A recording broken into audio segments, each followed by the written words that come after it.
Yangi yilda bo'lsa kerak. Ko'p rasvot qildingda chunki. Farzandim dunyoga kelgan. Ota-onamdan yaxshi gap eshitganimda. Har doim 5 olib kelganman. Oxirgi marta qachon o'zinglarda? Oxirgi marta unaqa faxrlanish hali bo'lmadi. Xudo xolasa endi tam sertifikatlar olsak, institutga kirsak keyin. Olimpiadada qatnashganimda faxrlandim.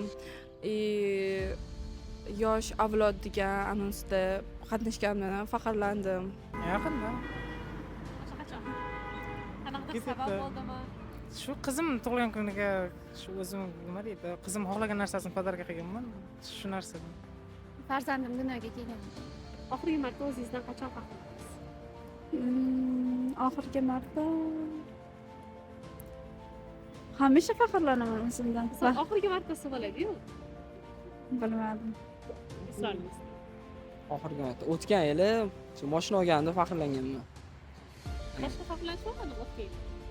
O'tgan yildan buyog'iga shu ishlarim yaxshi bo'lib sekin qilgan ishlarimga to'xtamasdan mehnat qilayotganimga faxrlanganman. Bugun nozon bilmadim. Faxrlanaman, lekin ayblarimni ham bilib. Oxirgi marta. Yangi yilda bo'lsa kerak. Ko'p rasvot qildingda chunki. Ota-onamdan yaxshi gap eshitganimda.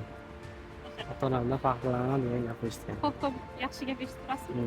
Ko'p eshitaman. Marta ko'p bo'lay pul topganim. Har doim 5 olib kelganman, lekin kundaligimga bir kuni 10 tam shunday 5 olgandim. O'shanda dadamga ko'rsatdim. Keyin dadam menga o'shanga yarasha pul berdilar. O'shandan o'zimdan faxrlanganman.